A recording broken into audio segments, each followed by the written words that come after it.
मनुष्य के मन की हालत देखिए। प्रेरितों का काम 17 अध्याय उसका 24 और 25 पढ़िएगा। प्रेरितों का काम 17 का 24 और 25 पढ़िएगा। जिस परमेश्वर ने पृथ्वी और उसकी सब वस्तुओं को बनाया, जिस परमेश्वर ने पृथ्वी और सब वस्तुओं को बनाया, वह स्वर्ग और पृथ्वी का स्वामी होकर हाथ के बनाए हुए मंदिरों में नहीं रहता, ना किसी वस्तु का प्रयोजन रखकर मनुष्यों के हाथों की सेवा लेता है, क्योंकि वह तो आप ही सबको जीवन और श्वास और सब कुछ देता है। मेरे प्यारों, मैं आपको दोष लगाने के लिए नहीं बोल रहा हूं, मैं आपको दुख लेने के लिए नहीं बोल रहा हूं। आपको कैसा शैतान दुष्ट की शक्तियां धोखा देता है, आपको धोखे से बचाने के लिए मैं ये बोलता हूं। याद रखिए, सर्वशक्तिमान परमेश्वर स्वर्ग और पृथ्वी का स्वामी होकर मनुष्य का बनाया हुआ मंदिरों में, गिरजाघरों में, गुरुद्वारे में, मस्जिदों में नहीं रहता। उस सर्वशक्तिमान परमेश्वर कोई पहाड़ों में नहीं रहता, कोई गुफा के अंदर नहीं रहता। वो सर्वव्यापी परमेश्वर है, वो स्वर्ग और पृथ्वी का स्वामी है। अभी आपको मालूम है ये धरती सिर्फ नहीं, कितना ग्रह है, कितने कितने कुछ है, उन सब को बनाने वाला परमेश्वर इंसान का हाथ से बनाया हुआ कोई मंदिरों में वास नहीं करता। और उनको मनुष्य का कोई खेला का जरूरत नहीं, कोई अगरबत्ती का जरूरत नहीं, कोई धूप का जरूरत नहीं, वो सबको सब कुछ देता है। मेरे अजीज भाइयों, जंगल के जानवरों को देखो, आसमान में उड़ने वाला परिंदों को देखो, समुद्र का मछलियों को देखो, उनको कौन खिलाता है? वो सर्वशक्तिमान परमेश्वर खिलाता है। मेरे प्यारों, आपको धोखा हो रहा है। कैसा धोखा हो रहा है? 2 कोरिन्थी 4 का 4 पढ़ेंगे। 2 कोरिन्थी 4 का 4 पढ़ेंगे। कैसा भाई आपको धोखा हो रहा है? थोड़ा सा देखिए, थोड़ा सुनिएगा। और उन अविश्वासियों के लिए जिनकी बुद्धि को इस संसार के ईश्वर ने अंधी कर दी है, ताकि मसीह जो परमेश्वर का प्रतिरूप है, उसके तेजों में सुसमाचार का प्रकाश उन पर ना चमके। मेरे प्यारे भाइयों, मैं हाथ जोड़कर आपसे विनती करता हूं, थोड़ा सा सुन लीजिएगा। सर्वशक्तिमान परमेश्वर है, वो सबको बराबर प्यार करता है। पढ़े लिखे अनपढ़, हर भाषा बोलने वाला, छोटे बड़े, अमीर गरीब, सबको प्यार करता है। दूसरा, वही परमेश्वर शैतान को भी बना कर रखा है। उस शैतान के पास धन दौलत दिया हुआ है, इस संसार का आदर दिया हुआ है, इस संसार का सारे आशीषें या दुनिया की जो चीजें उनको दिया है, और मनुष्य को बीच में रखा है। क्यों? जो मनुष्य परमेश्वर को ढूंढता है, सच्चे परमेश्वर के पास आए, जो मनुष्य शरीर की इच्छाओं के पीछे, अपना इज्जत के पीछे, अपना नाम के पीछे चलता है, धन दौलत के पीछे जाता है, उनके पास जाए। तो इस संसार का शैतान ईश्वर का रूप लेकर लोगों को धोखे में डाल रहा है। इस धोखे से मेरे भारतवासियों को बचाने के लिए मैं चाहता हूं, मैं मेरा थोड़ा सा गवाही बताना चाहता हूं। मैं फौज में कैप्टन का नौकरी कर रहा था, कोर ऑफ इंजीनियर्स में। मैं हिंदुस्तान का सेवा अच्छी तरह किया। 1962 में चीन के साथ लड़ाई में मैं शामिल हुआ, एक वफादार सिपाही की तरह मैंने सेवा किया। उसके बाद 1965 में पाकिस्तान का लड़ाई में मैं शामिल हुआ, अच्छी तरह वफादार सिपाही की तरह सेवा किया। 1971 में पाकिस्तान के साथ फिर लड़ाई हुआ, उसमें भी मैं हिंदुस्तान का अच्छा सेवा किया। लेकिन हिंदुस्तान की ऐसा सेवा करते समय में सर्वशक्तिमान परमेश्वर के साथ मेरा प्रेम हुआ और परमेश्वर के पीछे चलने के लिए मुझे मौका मिला, मेरा जीवन बदल गया। तब मैंने परमेश्वर से बोला, प्रभु मैं देश का सेवा, तो 3 बड़े लड़ाई में लड़ते हुए वफादार सिपाही की तरह एक कोर ऑफ इंजीनियर्स में कैप्टन के ओहदे में रहकर मैं सेवा किया। फिर मैं सरकार से विनती किया, मुझे लोगों का सेवा के लिए छोड़ दो। आपको मालूम है, जब मैं सरकार के लिए इस्तीफा दे दिया तो सरकार ने मुझे बोला नहीं, मुझे प्रमोशन देना चाहा।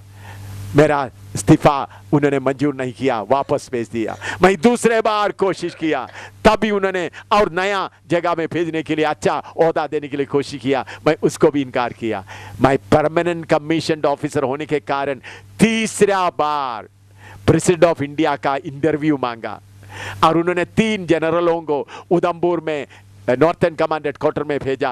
वो 3 जनरल, आर्मी जनरल मुझे आकर इंटरव्यू किया और मैंने बोला मुझे अभी परमेश्वर का सेवा करना है, मुझे गवर्नमेंट से मैंने पेंशन नहीं लिया। 7 सर्टिफिकेट में साइन करते हुए मैं फौज से निकला। उस दिन से लेकर 1974 से लेकर हिंदुस्तान के कोने कोने में, अमीरों के बीच में, गरीबों के बीच में, पढ़े लिखे बीचों में, अनपढ़ लोगों के बीच में मैं सेवा करता हूँ। मेरे इज्जत के लिए नहीं, मेरा फायदे के लिए नहीं। क्या सेवा कर रहा हूँ, मेरे दिल में ये बात अच्छी तरह से लगा हुआ है। मेरे भारतवासियों को शैतान धोखा दे रहा है, मेरे संगी भाई बहनों को शैतान धोखे दे रहा है, पढ़े लिखों को धोखा दे रहा है, अनपढ़ों को धोखा दे रहा है, ज्ञानियों को धोखा दे रहा है, अमीरों को धोखा दे रहा है, गरीबों को धोखा दे रहा है। कुछ जगह में मैं ये सच्चा वचन प्रचार करते वक्त कुछ लोग मुझे नहीं समझता, मुझे मारता है, लेकिन मैं उनके खिलाफ कुछ नहीं करता, उनको माफ़ी देता हूँ क्योंकि वो अनजाने में मुझे मारता है। कुछ लोग जो लोग मुझे मारा है उसमें से कुछ लोग बाद में मुझे पहचाना, अभी प्रभु की सेवा में निकल आया हुआ है। मेरे प्यारो, मैं अभी समाप्त करने के लिए जा रहा हूं। आपको एक बात बताना चाहता हूं, आपको धोखा हो रहा है। क्या धोखा हो रहा है? सर्वशक्तिमान परमेश्वर के जगह में इस संसार का अंधकार का शक्ति देवी देवता के रूप में बैठकर आपको दुनिया की ओर खींच रहा है। कुछ शक्तियां पहाड़ में बैठा हुआ है, लोगों को उस तरफ खींच रहा है। कुछ शक्तियां गुफा के अंदर बैठा हुआ है, लोगों को उस तरफ खींच रहा है। कुछ शक्तियां नदी के किनारे में बैठा है, लोगों को उस तरफ खींच रहा है। अब कितने साल इन शक्तियों के पीछे चलता रहा, आपको क्या मिला? ठीक है, आपको नौकरी मिला, आपको धन दौलत मिला, आपको इज्जत मिला, आप पॉलिटिकल पार्टी का लीडर बन गया, आपको बहुत कुछ मिल गया, लेकिन भारे भाई वो सिर्फ शरीर का है। आपको यह शरीर छोड़कर जाना पड़ेगा। आपका आत्मा और प्राण कहां जाएगा? आप सोचेंगे मैं 84 लाख योनियों में बदल कर आएंगे, उसके बारे में मैं आगे बताऊंगा। लेकिन मेरे प्यारे भाई, परमेश्वर को आपसे ना दूत चाहिए। परमेश्वर को आप एक पहाड़ पर रख नहीं सकता। देखो मनुष्य क्या क्या करता है, गंगा नदी का पूजा करता है। मैं हरिद्वार में और ऋषिकेश में जाकर देखा है, कितने लोग आकर कितने लीटर दूध नदी में बहा रहा है। हिंदुस्तान में कितने गरीब बच्चे दूध नहीं मिलता, भूखा मरता है। मैं खुद जाकर देखा हरिद्वार में, ऋषिकेश में कितने किलो दूध बहा रहा है नदी में। किसके लिए? मैंने ऐसा लोगों से पूछा है, बोला मुझे बच्चा मिल जाए, गंगा नदी देवी को मैं देता हूँ, दूध अर्पण करता हूँ, खाना अर्पण करता हूँ। कुछ लोग पैसा भी फेंकता है। देखो आपका बुद्धि को कौन अंधा करके रखा है? दुष्ट का शक्ति शैतान आपका बुद्धि को अंधा करके नदी का पूजा करवाता है। आप गंगा नदी में जाकर डुबकी लगा, तो मैंने भी गंगा नदी में जाकर देखा, पानी कितना गंदा हो गया, अपने आप को साफ नहीं कर सकता। उस नदी में जाकर आप सोचते आप डुबकी लगाने से आपका पाप दूर हो जाए। मेरे भाई, मैं पाप के बारे में आगे बताऊंगा। आप 1000 बार जाकर गंगा नदी में जाकर स्नान करें, तुम्हारा पाप का माफी नहीं होगा। पाप शरीर में नहीं लगा हुआ है, पाप आपका आत्मा में लगा हुआ है। शरीर में लगा हुआ तो साबुन लगाकर साफ कर सकता था, पाप शरीर में नहीं लगा हुआ है। आप सोचते मैं गरीबों को खिलाए। लाला जी क्या करता है, सीमेंट में रेत मिलाकर बिक्री कर देता है और बहुत पैसा कमाया। फिर क्या करता है, चलो 10,000 रुपया में गरीबों को मीठा पानी पिला देता है या गरीबों को खाना खिलाता है। साहब जी, आपने जो रेत में, सीमेंट में रेत मिलाकर बेचा, उस पाप गरीबों को पानी पिलाने से माफ नहीं होगा, तुम्हारा पाप तुमको पकड़ेगा। कुछ लोग क्या करते हैं, रिश्वत लेता है, लाखों रुपया रिश्वत लेकर चलो एक मंदिर बना देता है। रिश्वत लेकर गरीबों का पेट खाने के बाद मंदिर बनाने से क्या फायदा है? मंदिर बनाने से तुम्हारा पाप माफ होगा। कुछ लोग सोचते हैं अमरनाथ गुफा में जाने वालों को खाना खिलाएंगे। भाई, खाना खिलाने से अच्छी बात है, गरीबों को भूख मिट जाएगा, लेकिन तुम्हारा पाप उधर ही रहेगा। परमेश्वर पहाड़ों में वास नहीं करता, परमेश्वर गुफाओं में वास नहीं करता, परमेश्वर नदियों में वास नहीं करता, परमेश्वर कोई तीर्थ स्थानों में वास नहीं करता, परमेश्वर कोई पवित्र स्थान में वास नहीं करता। इस धरती कहीं भी पवित्र नहीं है, पूरा पाप से भरा हुआ है, हर जगह में पाप हो रहा है। इस धरती नाश होने वाला है। आप जो पवित्र जगह बोल रहा है, जो पवित्र नदी बोल रहा है, जो पवित्र गुफा बोल रहा है, ये सब नाश होने वाला है।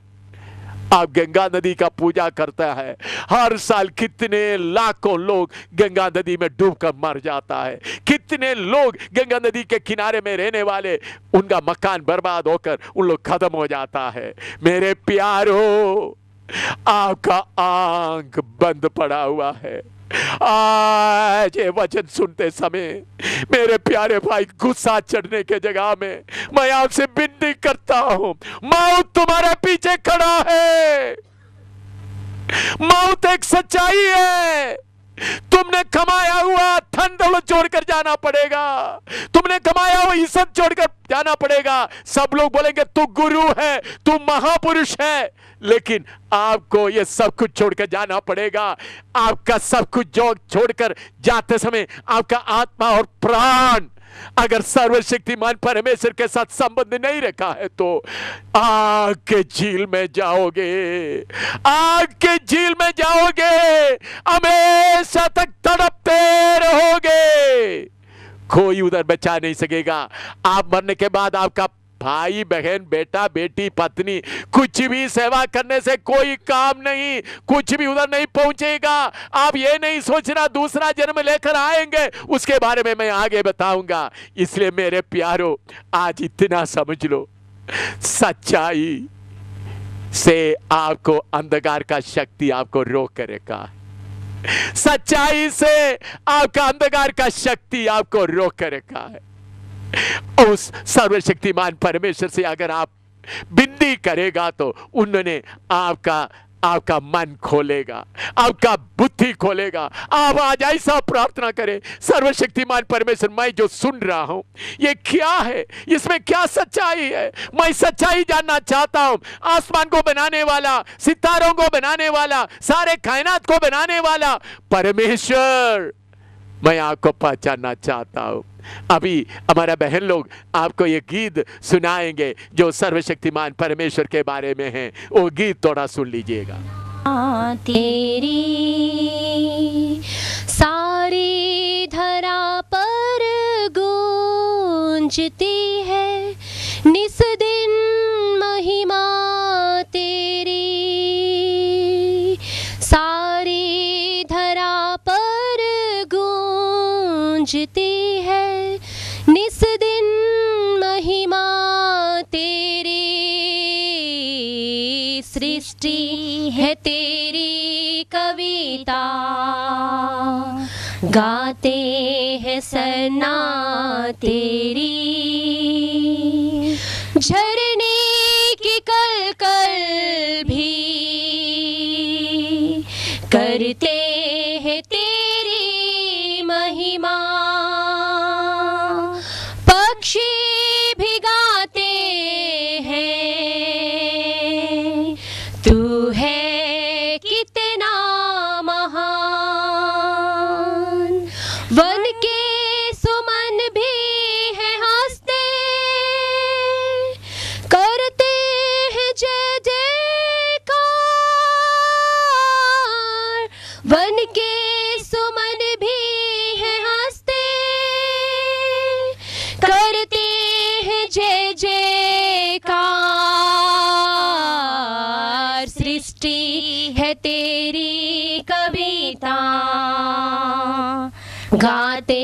है सना तेरी,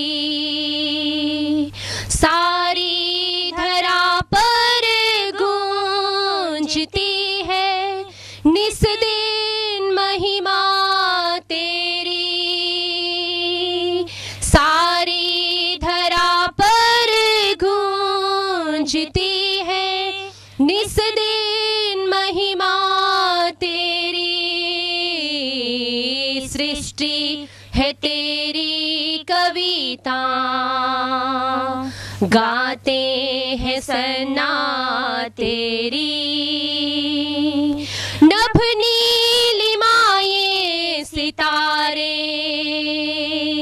धरती को करते इशारे, सागर की चंचल मौजें देती है तेरी ही यादें, ऊंचे शिखर भी है कहते तेरी कला है अपार, ऊंचे शिखर भी है कहते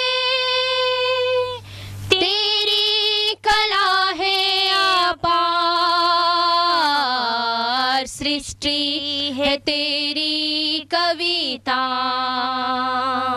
गाते हैं सना तेरी,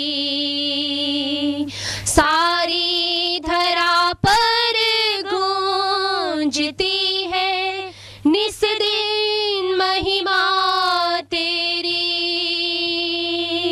सारी धरा पर गूंजती है निस दिन महिमा तेरी,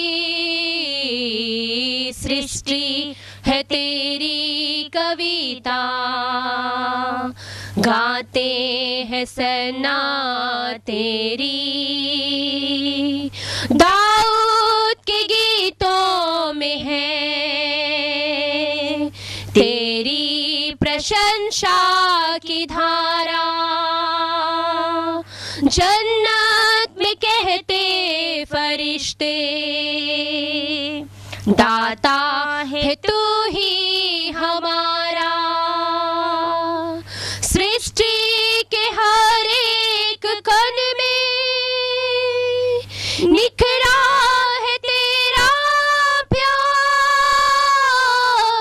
सृष्टि के हर एक कण में निखरा है तेरा प्यार, सृष्टि है तेरी कविता, गाते हैं सना तेरी, सारी धरा पर गूंजती है निस दिन महिमा तेरी, सारी धरा पर गूंजती है निस दिन महिमा तेरी, सृष्टि है तेरी कविता, गाते हैं सना तेरी। प्यारे बुजुर्गों, प्यारे भाई, प्यारे बहनों, मैं आपसे विनती करता हूँ, योगाभ्यास करने से क्या होता है, मेडिटेशन से क्या मिलता है, ये बातें मैं आगे आपको बताने वाला हूँ। पुनर्जन्म से क्या होता है, पाप कैसा बढ़ता है, इसके बारे में मैं आपको बताने चाहता हूँ। इसलिए ये सीडी सुनने के बाद दूसरा भी सुनने के लिए आप इच्छा रखें। योगाभ्यास से क्या मिलता है, मेडिटेशन से क्या मिलता है, और पाप का नतीजा क्या होता है, पुनर्जन्म में क्या होता है, ये बातें सुनने के लिए आप जरा तैयार रहे। आज मैंने आपको बताया, मनुष्य के अंदर परमेश्वर एक विवेक दिया है, कॉन्शियंस दिया है। मेरे प्यारे भाई, मेरे से गुस्सा मत करो, बल्कि अपना विवेक से पूछ कर देखो। मैं पहाड़ों में जाने से मुझे परमेश्वर मिला है, गंगा नदी में जाकर डूबने से मुझे, स्नान लेने से मुझे परमेश्वर मिला है, सत्संग में जाने से मुझे परमेश्वर मिला है। क्या मेरा जीवन बदला है? क्या मेरा लालच मेरे अंदर से चले गया है? क्या मेरा गुस्सा हट गया है? क्या नफरत हट गया है? क्या बड़ापन का मन हट गया है? आप आज कैसा है? अपने आप को जांच कर देखो। ठीक है, आपको नौकरी मिला, आपको अच्छा पैसा मिला, आपको दुनिया के आदर मिला, लेकिन ये सब छोड़कर जाना पड़ेगा। खाली हाथों से आया, खाली हाथों से जाना पड़ेगा। कोई आपका साथ नहीं देगा, आपका शरीर इधर रह जाएगा, इज्जत इधर रह जाएगा। प्यारे भाई, तेरा आत्मा और प्राण आग में तड़पेगा। इसलिए आज तुम्हारा विवेक के आवाज को पहचानो, सर्वशक्तिमान परमेश्वर का खोजी बन जाओ। परमेश्वर पहाड़ों में नहीं मिलता, वो सृष्टि करता है, वो सूरज को बनाने वाला है, चंद्रमा को बनाने वाला है, सितारों को बनाने वाला है। आजकल लोग बोलते हैं 29 ग्रहों को बनाने वाला है। वो सर्वशक्तिमान है, वो भयानक पवित्र परमेश्वर है, वो ज्योति से भरा हुआ है। सूरज को बनाने वाला परमेश्वर कितना ज्यादा ज्योति से होगा, थोड़ा सोचिएगा। वो परमेश्वर आपको प्यार करता है, आपको प्रेम करता है, इसलिए ये सीढ़ी आपके पास पहुंचाने के लिए उन्होंने मौका दिया है। इसलिए मेरे प्यारे भाई बहन, गुस्सा मत कीजिए, अपने प्राण और आत्मा का उद्धार के लिए खोजी बन जाए, आगे का बातों को सुनने के लिए तैयार हो जाए। आइए मैं छोटा सा प्रार्थना करके ये सीढ़ी समाप्त करता हूँ। पिता परमेश्वर, तेरा वचन के लिए धन्यवाद हो, इतना कुछ सुनने के लिए तेरे बेटे बेटियों को, बुजुर्गों को, भाई बहनों को, बच्चों को आपने मौका दिया। प्रभु, उनके अंदर में उनका विवेक जाग उठे, उनका कॉन्शियस जाग उठे। हमको कहाँ धोखा पड़ा है, वो धोखा से जाकर सर्वशक्तिमान परमेश्वर का खोजी बन जाएं। सूर्य चंद्रमा को बनाने वाला, सारे सृष्टि को बनाने वाला उस सृजनहार का खोजी बन जाएं। प्रभु, तेरा वचन उनके दिल के अंदर गहराई से कार्य करें। जो वचन अंदर पड़ा हुआ है, अंधकार का शक्ति और शैतान के शक्तियों को मैं आज्ञा देता हूं, तुम उनके मनों से निकल जा, और जो वचन का बीज बोया गया वो उनके अंदर से कोई छीन कर ना ले जाए, बल्कि प्रभु ये वचन उनका उद्धार का कारण बने। एक एक को आशीष देना, तसल्ली देना। यीशु मसीह सर्वशक्तिमान परमेश्वर प्रभु यीशु मसीह के नाम से मांगते हैं, आमीन। प्रभु आप सबको आशीर्वाद दे।